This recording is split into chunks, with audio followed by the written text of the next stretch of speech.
ẹjọ́ ẹ̀yin PA Ọlọ́run dà Nàìjíríà ẹ̀yin sẹ́kítírì Ọlọ́run tẹ́ máa ń pín iná ẹ̀yin dà ẹ come over ṣé ẹ ti gbọ́ pé Saudi ti sọ̀rọ̀ sókè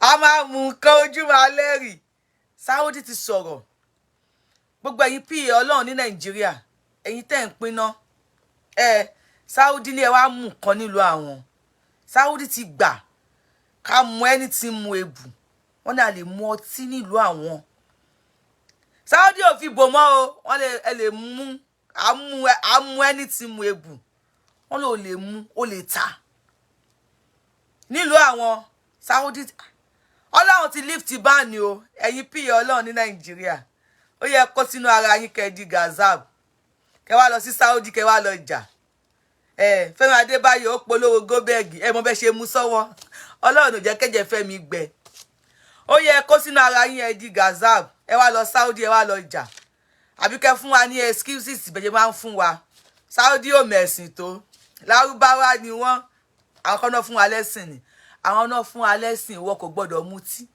Saudi Arabia ọgbọ́n Saudi ẹ ti gbọ́n jù ọgbọ́n Saudi play intelligent Saudi jẹ́ kó yé wa wípé ọ̀gbẹ́ni ó ní èrò máa wá èrò máa bọ̀ èrò máa wá èrò máa bọ̀ o Saudi Arabia ń pariwo pé kèrò máa wá Saudi Arabia ní kèrò yàwọ̀lú àwọn wọ́n ní àwọn fẹ́ kí ìlú àwọn miss àwọn fẹ́ showcase ìlú àwọn fún the world wọ́n ní kí everybody falling ó ga o ẹ lọ wò náà ó ní mo wá ẹ jẹ́ kí n gbé jáde fún yín ogun gba máa falling ni o Saudi à ń bọ̀ Saudi ó máa gbèrò ogun gbọ́ a máa falling gan Saudi ti pè wá o ó ti pa ọmọ oró a máa mú ẹni tí mú ebu o ẹ sáré mú fóònù yẹn sáré lọ sórí Google kẹ́ lọ wò Saudi ẹ sáré lọ sórí Google kẹ́ lọ wò o Saudi ti sọ fún wa wọ́n ní ká wọlé wa wọ́n ní ká falling wọ́n ní ká mú anything mú ebu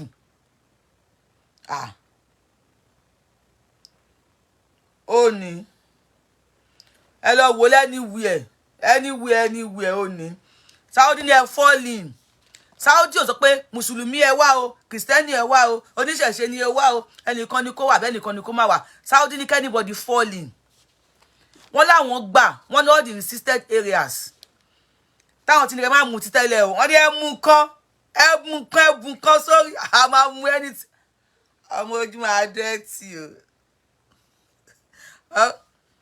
ọmọ ojú máa dẹ́tì o Sheikh Jamiu ta ló máa bá wọn sọ̀rọ̀ wọ́n tó ní data ojú máa dẹ́tì o ẹ̀yin èèyàn mi ẹ sáré mú fóònù yìí kejì ẹ sáré lọ sí Google Saudi ti sọ̀rọ̀ sókè Saudi ti bọ́ síta wọ́n ti bá àwọn FIFA sọ̀rọ̀ yes it's true God bless you wọ́n ti bá àwọn go and check it first Jimoh náà Jim my person ìwọ nìkan ni mùsùlùmí tí mo mọ̀ tó dáa so check it now go out of this show check it now and come and comment back go on Google Saudi ní kẹ́ wá sílùú àwọn wọ́n ní lọ́tún lósì wọ́n ní ẹ falling tọ̀tún tòsì báyìí lẹ́yìn lè máa fi kórè wọlé wọ́n ní ẹ kórè wọ̀lú àwọn ẹ mọ̀ pé wọ́n fẹ́ gba World Cup ní 2034 Saudi Arabia ti bẹ àwọn FIFA wọ́n ti bẹ the whole world wọ́n ní ẹ jọ̀ọ́ ẹ jẹ́ ká host World Cup yìí àwọn world ní ẹ lè host ẹ o gbàtàn lọ host ẹ ní Qatar ń jọ wo wọn jẹ́ káwọn èèyàn mutí Saudi ní kò sí ní tó jọ Jimoh náà Jim you are a good Muslim please I know you very well God bless ẹ̀yin tí mọ̀ T-Best you are in vogue because of 2024 because of 2034 World Cup Saudi ní ẹjọ́ ẹgbẹ́ kínní yìí wá àwa lọ́kàn kínní mi ni àwa lọ́kàn ẹgẹ́dì tó ń pínre àwa lọ́kàn Saudi láwa ló kọ́ ní ẹgbẹ́ kínní yìí wá wọ́n ní ẹgbẹ́ World Cup wa ẹ wá play ẹ̀ nílùú wa world ní èyí tẹ̀ kí mọtí gbogbo wa la mọ̀ pé ní Saudi tẹ́lẹ̀ tó bá mu ọtí wọ́n á ní kó lọ na ìdí ẹ̀ wọ́n á na ìdí ẹ̀ dí àyà àbí kó rán ẹ lọ sẹ́wọ̀n tó bá tún wá jẹ́ foreigner wọ́n á rán ẹ padà sílùú ẹ̀ bí Saudi ṣe ń ṣe nìyẹn wọn ò bá yàn fọtí ṣeré ṣùgbọ́n torí pé wọ́n fẹ́ gba 2034 World Cup 2034 World Cup wọ́n ní Saudi wọ́n náà máa gbà láti ṣe gbogbo ẹ̀ Even people are saying about their other laws, no man ṣe nípa human rights. Saudi ní ẹ bọ́lẹ̀ ń bẹ̀. Wọ́n ní kò sí tó jọ kíní kan o. Wọ́n ní ẹ bọ́lẹ̀, n tí ayé bá ti fẹ́ la máa ṣe. Wọ́n ní we want to showcase our world, our country to people. We want to mix up with people. Saudi, our falling no. Ẹ sọ fún wa pé tá bá ti ń pè yín olówó kíbo. Ìwọ tó bá ti kírun. Àwọn màláíkà wọn máa ṣépè níbẹ̀. Saudi máa host World Cup o, ìyẹn tó bá gbà fún wọn. Tó bá host World Cup, àwọn ọmọ ṣì ń kó tán lọ wo ball. Wọ́n máa kírun àbí. Saudi lẹ wọlé wá o. Ẹni tá bá ti borí, oríyàn là ń bò títí tó ti mọ́ wa lára. Saudi ni ẹ wọlé wá. Ẹ bá ti borí, àmàlẹ́kà máa ṣépè. Ṣé àwọn tó fẹ́ lọ ẹ bá tẹlẹ́fà láì bọ́tì ẹ má yẹ kan flag ẹ̀. Ṣé àwọn tó fẹ́ lọ wo World Cup nísìn? Ṣé máa borí lọ wo World Cup ni? They play. They play. They play. Etirika, God bless àwọn Mùsùlùmí náà lọ sí ń kọ yẹn. Wọ́n láwọn tirika. Ṣé bá àwọn Áfíríkà la mumu? Mumude, wẹ̀lí mumu. Áfíríkà ló gọ̀. Saudi mọ iye tí wọ́n máa rí. Tó bá dẹ̀ dá ẹ lójú, jẹ́ sáré ka díẹ̀ jáde fún ẹ. Saudi Arabia says football fans will be allowed to drink beer if they will have the right to host 2034 World Cup. Oh shock you. Ogungba. Oh shock. Only if we are awarded the tournament, we will allow everybody in all the resisted fan zone and hotels. Ṣùgbọ́n ìwọ wèrè tó ń jà. Ìwọ tó ń bá rẹ̀ jà. Òpònú, stop condemning Islam. O ipo de nìyẹn. Ibo ni mo ti kí lè tó fẹ́ máa sun kan láyé ẹ̀hún. Kíní kan orúkọ wèrè tó ń jẹ́. Kí lè ń pa ẹlẹ́kún ní ṣiṣẹ́ mi ni mo sọ. Lọ sórí website wọn. Mo sọ fún yín pé gbogbo owó data tẹ́ bá ti ní kì í ṣe Yorùbáwùyí lè fẹ́ fi data yín wò. Sometimes go on the website. Go on Google. Didirin. Well, you condemn Islam. You are gonga shoes. Don't use all your data to watch me. Use some of your data to make research. Lọ sórí website wọn. SAF ni wọ́n pe website wọn. Ni website wọn. Saudi Arabia Football Federation. Ó wà ńbẹ̀. Saudi Arabia Football Federation. It is there. Their website. Ní abẹ́ aláṣẹ president wọn. Yesir Al-Mishar. Al-Mishar ni chapo president SAF SAFF. Saudi Arabia Football Federation. Lọ wò níbẹ̀. Don't use all your data to watch me. Use some of your data to do research. Saudi ò kí ẹ o. Tó bá pé ẹ̀kọ́ ló wá mutí ní dancing. Okay, Kura straight. Okay, Kura straight. Ẹ bá mi share fídíò yìí. Kó kan àwọn alákatakítí. Kó lè kàn wọ́n lára. Ẹ bá mi share fídíò yìí. Kó kàn wọ́n lára. Saudi wants the whole world. Ó bá jẹ́ lesbi. Ó bá jẹ́ kanki. Saudi ni ẹ falling. Ọlọ́run máa falling ni o Saudi. Ogungba máa falling. Máa mú anything mu ebu. Saudi ni ká wá ká mú anything. Ojúmọ́ Ogungba ojúmọ́ dirty o. Ṣé Ogungba ojúmọ́ dirty. Saudi ni ká wá mú anything. Wọ́n ní kójú dirty. So Saudi oba ó ti ń defend. Wọ́n ní ọmọ àlè ní president wọn. Àwọn people yìí tí ẹ mọ̀ tó kù lọ́rọ̀ yìí. Ó lọ́mọ àlè ní president àwọn Saudi. Saudi ló fún wa lẹ́sìn. Saudi gbọ́n. Saudi ní brain. Saudi ní ọpọlọ. Náà ọtí tí wọ́n ní kó wá tà nílùú àwọn yẹn. Wọ́n ní ẹ wọlé, ẹ ta ọtí, ẹ mu ọtí, ẹ jẹ ọtí. Tẹ́ bá lè fi wẹ̀ gan ni ẹ fi wẹ̀. Ọtí tí wọ́n ní kó wá tà nílùú àwọn yẹn. Wọ́n sọ ní condition. Tẹ́ bá lè fún wa ní World Cup ká host ẹ̀ ní 2034. àwọn word tún wá sọ fún wọn tún wá gbé wọn ní condition wípé what of àwọn òfin oríṣiríṣi tó wà nílùú yín tó wà ní human tó wà nílùú yín kí ni Saudi sọ Saudi ní gbogbo ẹ̀ làwọn máa yọ Saudi eléyìí not Saudi that give us religion ẹ gbà mí ta ló fún yín ní religion ẹ parọ́ kú irọ́ fọ́ orí yín wọ́n not Saudi that give us religion who give you religion wo ọmọ ìyá mi máa bọ́ mi bí Saudi said Saudi wants to fún some paper.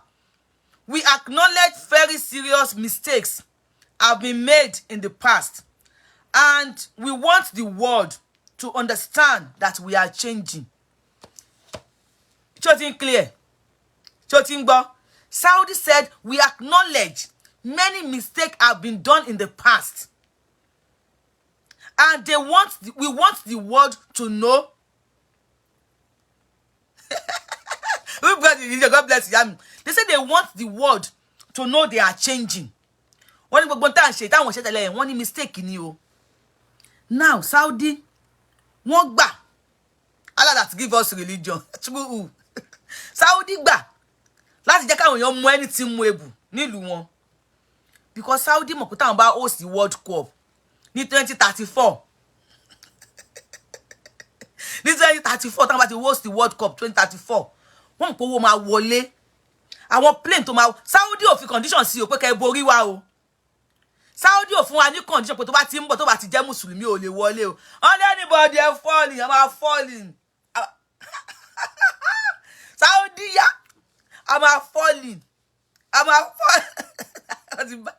honey I no be Saudi give us religion. Who give you religion? Who give you religion? You say Allah give you religion. True who? True tani ta ló gbé religion wá fún wa they play Israel wọ́n jagun lọ́wọ́lọ́wọ́ báyìí sìn Israel sọ pé ẹ jẹ́ a ṣe prayer ìṣẹ́jú kan irinṣẹ́ ní Israel kó jáde tí wọ́n fi ń ja ogun Allah ló fún yín ní Allah ọmọ ìlú wo la Allah ta ni Allah gbé religion yẹn rán tell me now ọmọ ìlú wo ni Allah ta ni Allah gbé religion yẹn rán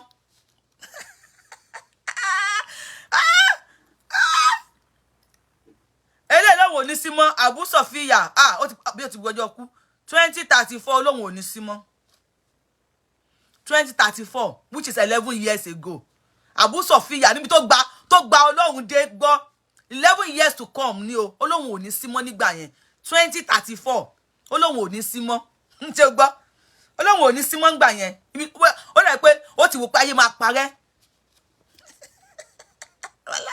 wàhálà ó dùn wọ́n Saudi ọgbọ́n Saudi ẹ̀yin lẹ́gbọ́n jù Saudi is making money. They are talented people. Saudi Arabians are intelligent people. Now they want everybody to come to their country. Oh, ba ma bo kó wọ everything kó pack everything kó ṣí gbogbo dede náà.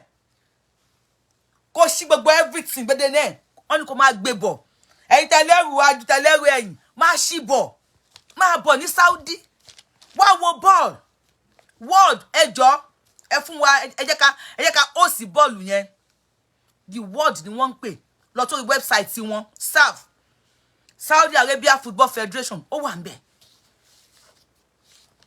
they will make more money Christian máa lọ sí Saudi Arabia ní 2034 èmi àti Ọlọ́run fún alẹ́ mi àtàlàáfíà tá máa fi lọ Abu Sofia ó sọ pé òun ò ní símọ́ tòun Ọlọ́run fún alẹ́ mi àtàlàáfíà tá máa lọ ní 2034 Christian máa wọlé sí Saudi wọ́n máa lọ wo ball kókó Saudi ẹ̀yin lẹ ń ya wèrè ẹ̀yin lẹ ń ṣì èrè ẹ̀yin lẹ ń sínwìn kókó Saudi Christian á wọlé á sanwó fún Saudi á dẹ̀ mú ẹni tí mú ebù á wo ball àwọn tó máa ta ọtí wọ́n á san tax Saudi á tún ìlú ẹ̀ ṣe àwọn ọmọ Saudi á lówó sí plane á kó èrò wọlé á sanwó parking space fún Saudi plane á kérò wọlé sí Saudi á san owó fún Saudi san parking space Saudi á gba tax plane akérò jáde wọ́n á sanwó fún Saudi àwọn big men á wọlé wọ́n á meet àwọn big men Saudi wọ́n á jọ ṣe business papọ̀ inú wọn á dùn ara wọn á yá olówó máa lówó sí Saudi á máa lówó sí Saudi wọ́n á máa ní owó sí àwọn ọmọ Nàìjíríà tó jẹ́ àfáà náà tó já sí àwọn ọmọ jàǹjàǹsì àwọn náà lọ wo bọ́ọ̀lù ní Saudi wọ́n gbẹ́ni tí wọ́n la wọ́n gbẹ́ni àmì gan lọ wo bọ́ọ̀lù o mi ò lọ ṣe hajj wọ́n lọ wo bọ́ọ̀lù ni a máa lọ wo bọ́ọ̀lù àwọn aṣẹ́ ẹni tí ń ṣe ebù a máa mú ẹni tí ń mu ebù ojú máa dẹ́ẹ̀tì ògùn gbọ́ ojú máa dẹ́ẹ̀tì a máa mú nǹkan ojú máa dẹ́ẹ̀tì. Now tell me Saudi is making money you wan make ìjà ó yẹ ẹ lọ jà ẹ tó bá bẹ̀rẹ̀ kẹ́ máa jà ojú òun ò ní gbádùn ẹ lọ jà káwọn bá yín gbé a máa gbé ẹ bá ti gbé ti Saudi náà a máa gbé ẹ bá ẹ̀kọ́ flag ṣe kí lè tẹ̀ ń flag God bless you ọlọ́run máa ká ọmọ wọlé ọmọ akọ ọmọ wọlé ọmọ tó ṣe àwọn tó ṣe èdè ọmọ tó ṣe nẹ́tì tó ṣe anything tó ṣe gbogbo dédé náà àwọn ọrùn nǹkan alágbárí lọ̀gá mugun kò rọ́wọ́ mú o Saudi àfọwọ́ mugun jàrò sọ wọ́n tún fowó mugun jọ fàdá Saudi àfọwọ́ mugun ṣàlùbáríkà Saudi àfọwọ́ mugun ṣàlùbáríkà Saudi àfọwọ́ mugun ṣàlùbáríkà alágbárí lọ̀gá mugun ò rọ́wọ́ mú o Saudi àfọwọ́ mugun jàrò sọ Saudi àfọwọ́ mugun jọ fàdá Saudi àtúnfọwọ́ mugun ṣàlùbáríkà wọ́n fọwọ́ mugun ṣàlùbáríkà wọ́n fọwọ́ mugun ṣàlùbáríkà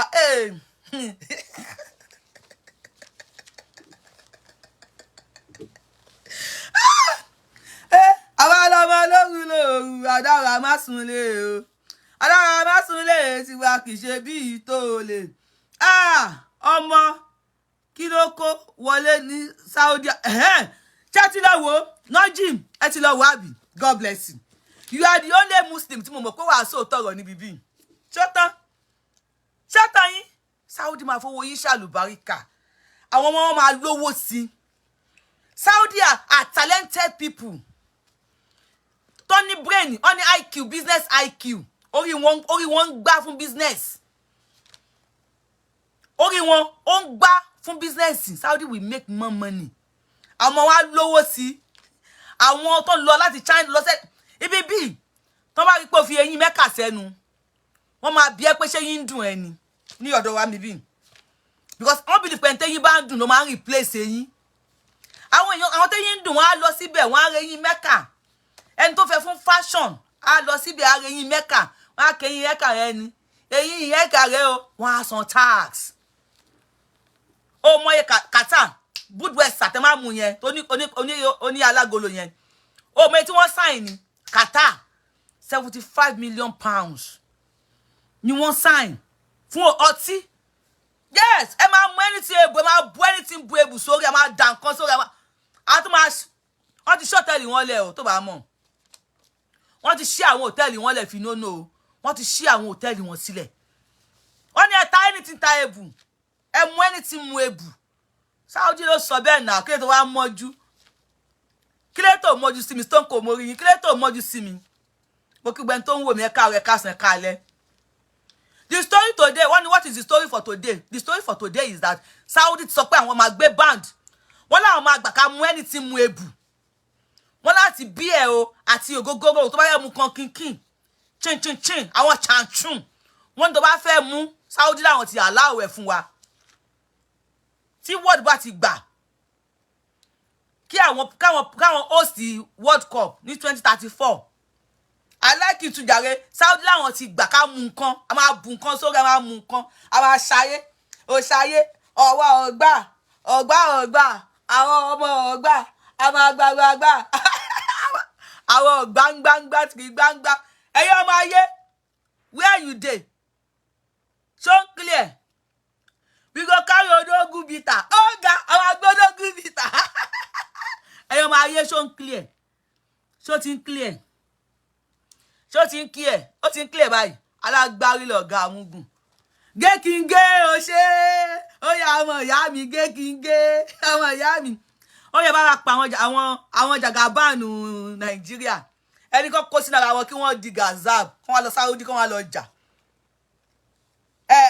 ẹni kan kó sínú ara wọn kí wọ́n di gazab kí wọ́n lọ jà ní Saudi ẹni kan máa bọ̀ yes we are really liberating our people God bless you for the comment ẹni kan ká lọ sí Saudi kí wọ́n lọ jà àwọn alágbára wọ́n sọ̀rọ̀ pé kíní kan tó bá mutí a máa pa ẹni Kánù driver tó ń wa mọ́tò ọtí ó kàn wa mọ́tò ní òkò mú o wọ́n sún níná Kánù wọ́n dáná sun anybody ò sọ anything ẹni kankan rí kọ́mẹ́ǹtì kà rí kọ́mẹ́ǹtì kà kèmí rí kọ́mẹ́ǹtì bíbí yìí o ní Saudi à ń gbà fún yín a máa fight fún ẹ̀ṣẹ̀ ń gbọ́ àwọn mùsùlùmí sọ comment section wọ́n ní Saudi wọ́n láwọn ò ní gbà fún àwọn bá wọn jà ṣẹ́ ń gbọ́ àwọn àlọ́jà ń Saudi ó yẹ kó sínú ara yín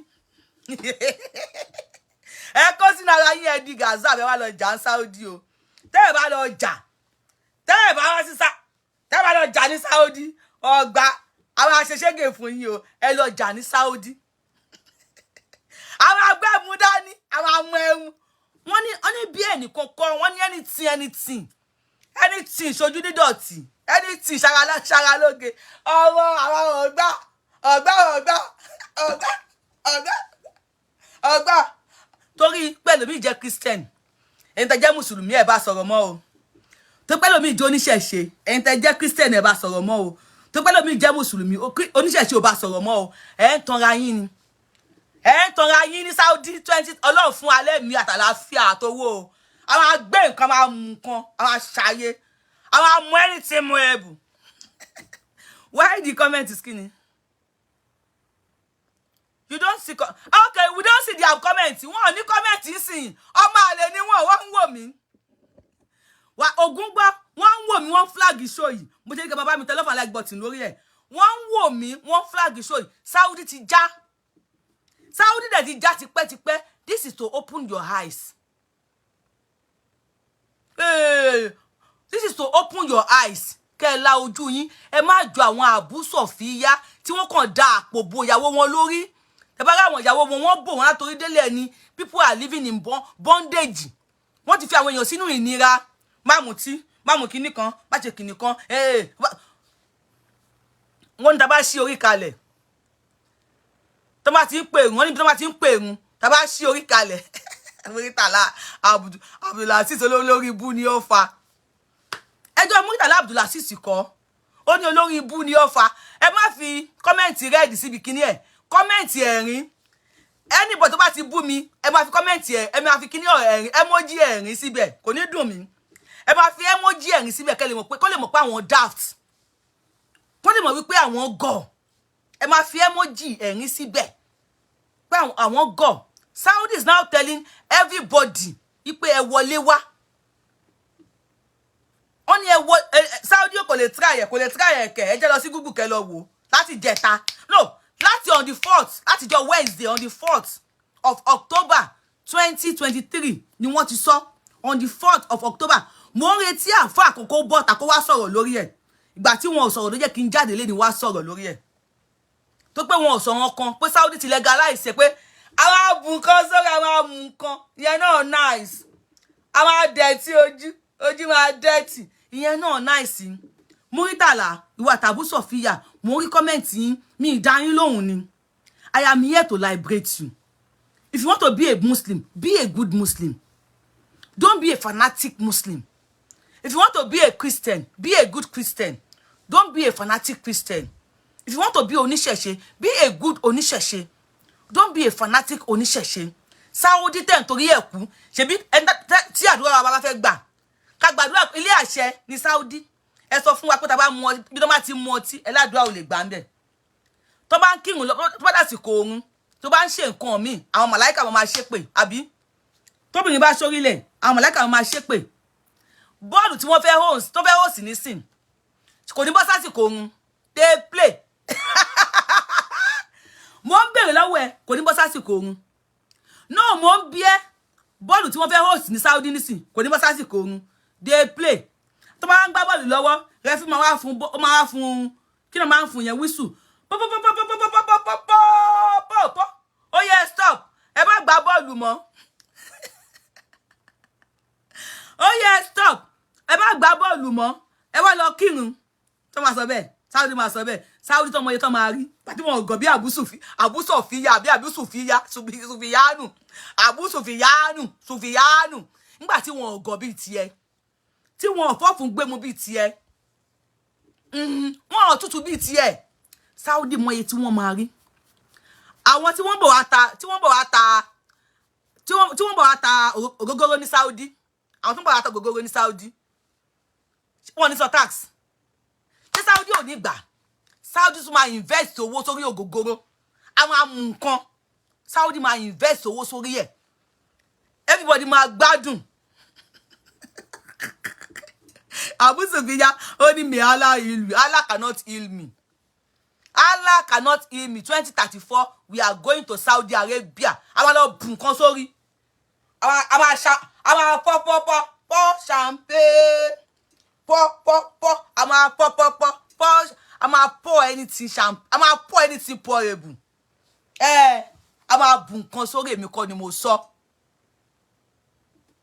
Èmi kọ́ ni mo sọ ọ̀dẹ̀ Abu Sufyan ìyàwó kan ni wọ́n máa dó Abu Sufyan wọ́n máa dó ẹnìkan o ìyàwó tó ń do gọ̀ Ọlọ́run Abu Sufyan ìyàwó tó ń bá sùn ó gọ̀ ìyàwó tó ń bá sùn pa mi ó tutù ìyàwó tó ń bá sùn ó rìn dìn Abu Sufyan ìyá Sofia tó ń bá sùn orí ẹ̀ ò pé ó ti ṣí èrè torí ìyá Sofia tó ń bá sùn bá pé ni ó yẹ kó lè sọ fún ẹ wípé tutù ládé ni ẹ ó ti sùn lómù ó ti yálé kọ́lá wọlé nígbà tí Saudi a ní èkó lọ kà má wulẹ̀ tí kọ́mẹ́ǹtì go on Google kí ni Saudi sọ nípa 2034 lọ sórí Google àmọ́ ò lè lọ tàbí pé dìdìrín ni ẹ súpò ni ẹ you refuse to learn I am here to okay you will join me ó ṣe àwọn ọmọ ìyá mi náà máa join me àwọn abù nǹkan sórí àwọn pọ́pọ́pọ́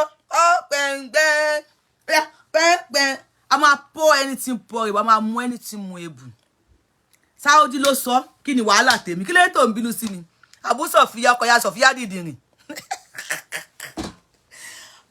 Saudi máa gba owó ó máa invest owó àwọn ń ṣe business ni Abu Sufyan you are a liar ṣẹ́rí mo sọ pé ya Sofia tẹ́ Abu Sufyan yìí ń bá sùn ọ̀dẹ̀ ni ya Sofia yẹn ìgbà tí mo wọlé Nojimu ni ha so lè happen bẹ́ẹ̀ ṣá Nojimu Jimoh mo ní go on Google go and search it every show tí mo ń ṣe leave kúrò lórí show yìí mi ìfògùn díẹ̀ mọ́lẹ̀ lọ́wọ́ nǹkan tí mo ń sọ show tó ni àbírọ́ kó wá padà wá comment yé ṣe bí Abu Sufyan ọ̀dẹ̀ yé ṣe bí dìdìrín Abu Sufyan go and Google search it mo tún sọ website tí wọ́n fún ẹ àmọ́ Abu Sufyan kò tiẹ̀ kàwé kàwé lọ sórí website wọn SAFF Saudi Arabia Football Federation lọ sórí website wọn orúkọ president wọn rèé jẹ́ kí n fi hàn ẹ́ Yasir Al-Mishir lórúkọ president wọn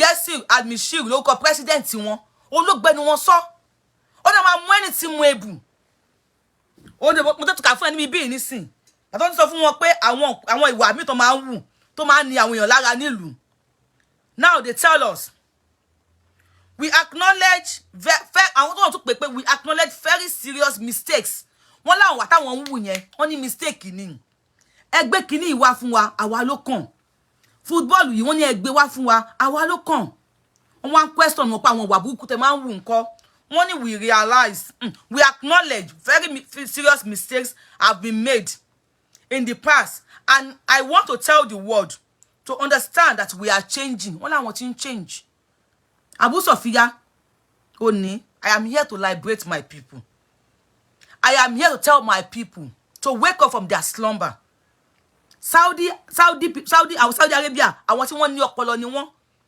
they know this is business they're gonna make a lot of money they will make money níbẹ̀ they are intelligent people they will build their country They'll tell you, aye makpare, wali asri, ina linzano lafi usiri, ila lezina amanu, wamilu sali yati, atawasa biliaki, atawasa bilisori, sobri. They told you, wali asri, ina linzano lafi usiri. Ila lezina amanu, wamilu sali yati, watawasa biliaki, watawasa bilisobri. Ìrọ̀lẹ́ ayé la wà. Ayé makpare. Ìrọ̀lẹ́ ayé la wà. But Saudi is building their country to the best for their children. Owó tó máa wọlé ní 2034 yẹn, ó mọ iye tó máa fi saka, ṣó mọ̀ kóṣoṣù ní Saudi fún àwọn olówó sákàǹtì wọn. Tí wọ́n bá tún ta epo, wọ́n á tún fún wọn léwó sí àkáǹtì àwọn ọmọ youth wọn. Àwọn bí Sofia, àwọn ìyá Sofia, Abu Sofia. Saudi fún àwọn age ẹ ní owó sí àkáǹtì wọn. You are here now criticizing àwọn oníṣẹ̀ṣe, àwọn Christian. Saudi will put more money to the account of their children. They are smart people, which I love to interact and do business with them because they are smart. They have business IQ, not unlike you. So, but one gbogbo resisted areas. Resisted areas means gbogbo bí táwọn sọ pé káwọn èèyàn ti máa mọtí. Definitely they are telling you pé wọ́n mọtí in Saudi. Ṣùgbọ́n corner ni wọ́n ti mú. But now they are saying all the resisted areas will be open to all football fans. Láti mú anything mú ebu. Wọ́n ní all our hotels will be open. Láti ta anything ta ebu. Láti mú anything mú ebu. Láti ṣe anything ṣe ebu. Wọ́n ní yàrá kó tó pọ̀ ni. Ó gba 20 boys tàbá fẹ́ra dénú. Tó wáyé pé Tinubu ló announce sí pé a fẹ́ gbá bọ́ọ̀lù ní Nàìjíríà o. Àmọ́ pọ́n mọ tí Nàìjíríà. Kó wá announce pé gbogbo anywhere lẹ́tí lè mú ọtí. Ti bọ́ta. Àwọn Abu Sofia yìí, wọ́n ti lọ ra data 100 naira. Wọ́n àtàn kámẹ́rà síwájú. Ìṣẹ̀lẹ̀ mi ni kí ẹ ti máa bú Tinubu. Fẹ́mi Adébáyọ̀ mú tí ń ta ńjọ́ wo. Ẹ fẹ́ gẹjẹ, ẹ mú dání, ẹ mú sọ́wọ́. Ẹ ti máa bú Tinubu, náà ó yẹ wá bú Saudi nísìn. Ẹ kó sínú ara yín kẹ́ di Gazab. Saudi sọ pé àwọn ò gọ̀bì tí yín. Saudi is telling pé àwọn òmùmù, àwọn ònàná, àwọn òsùn lómù, happy Sunday mo kí yín, àwọn òsùn lómù bí tí yín. Wọ́n láwọn máa ta ọtí, àwọn máa mu ọtí, wọ́n ní ká fall in. Wọ́n ò ní mùsùlùmí nìkan làwọn fẹ́ o, wọ́n ní gbogbo apáta. Anything drinkable, ní sori burúkú làwọn a máa mu nǹkan. A máa mu anything mu ebu. Wọ́n ò ní mùsùlùmí làwọn fẹ́. Don't call me, please, don't call me.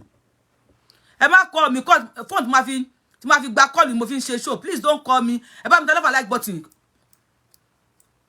Ẹ bá mi tẹ love like button. Don't call me, please, don't call me, please, thank you. Saudi, owó máa wọlé. Dọ́tà ni o, àwọn jẹ́ anything jẹ́ bàbá anything.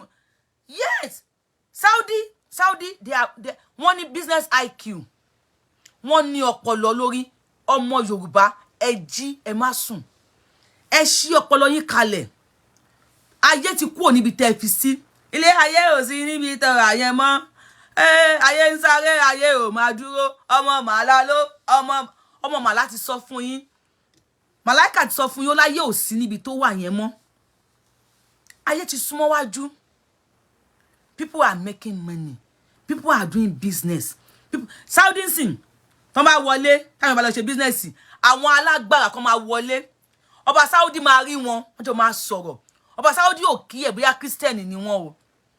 Ẹ̀yin, ọba Saudi ó ti ní match starboard.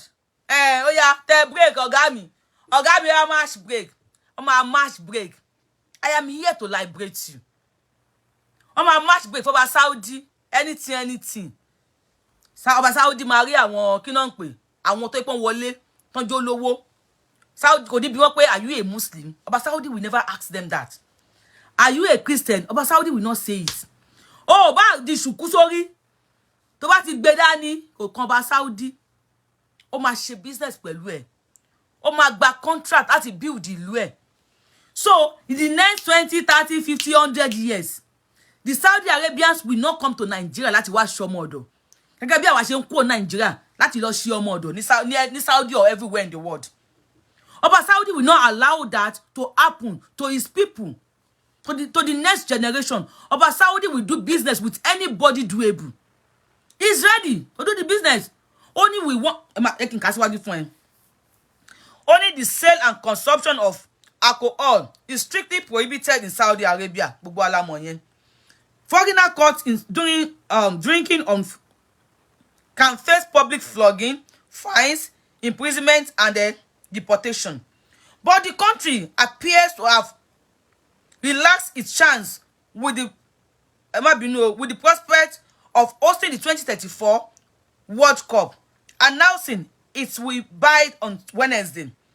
President of Saudi Arabia Football Federation, SAF, Yasir Al-Michel, said in a statement released on SAF website, "We believe it's time for Saudi Arabia to host the FIFA World Cup." Tótọ́, wọ́n kàn gbé yín ní gógó ni. Wọ́n láwọn bí pé time ti tó, àsìkò wa ni, èmi ló kàn. Saudi Arabia sọ pé èmi ló kàn. Ẹgbẹ́ kíní yìí wá, èmi ló kàn. Kíní mi ni, èmi ló kàn. Áńgẹ́lì tó pínre, èmi ló kàn. Pínre kò mí. Saudi Arabia sọ pé àwọn ló kàn. Wọ́n ní kó gbé kíní yìí wọlé wá. Wọ́n láwọn ló kàn. Wọ́n kàn gbé iná handicap ni o. Saudi Arabia are wise people, which I would love to do business with. I would love to do business with Saudi Arabia because nǹkan tí wọ́n ṣe yìí sìn, ó sọ fún mi wípé Saudi ò rán yín níṣẹ́. Saudi Arabia kàn gbé yín ní gógó ni. Wọ́n fi yín sínú oko ẹrú. Lẹ fi ń jẹ ẹrú. And you will continue to be ẹrú for life. You will continue. Ẹ bá mi share fídíò yìí, ẹ share kó kàn àwọn alágbára orí internet. Àwọn amájagun ni, àwọn tá lọ́wọ́ ò ní bombe, ẹ share fídíò yìí kó kàn wọ́n. Ó bẹ̀ sí lójú jẹ́, ó bẹ̀ sí nímú jẹ́, ó pẹ̀ sí lẹ́kún. Gbogbo àwọn tí wọ́n sọ pé Fẹ́mi Adébáyọ̀, Alhaji, ó ń polówó Goldberg. Ẹ bá mi share fídíò yìí kó kàn wọ́n. Ẹnìkan wá rí. Ipò tún ti ṣe o. Ẹnìkan wá òpó ti ṣe o. Èmi kọ́ ni mo sọ. Kí wá ló ń bí ẹnu? Má bínú sí mi. Má bá mi jà.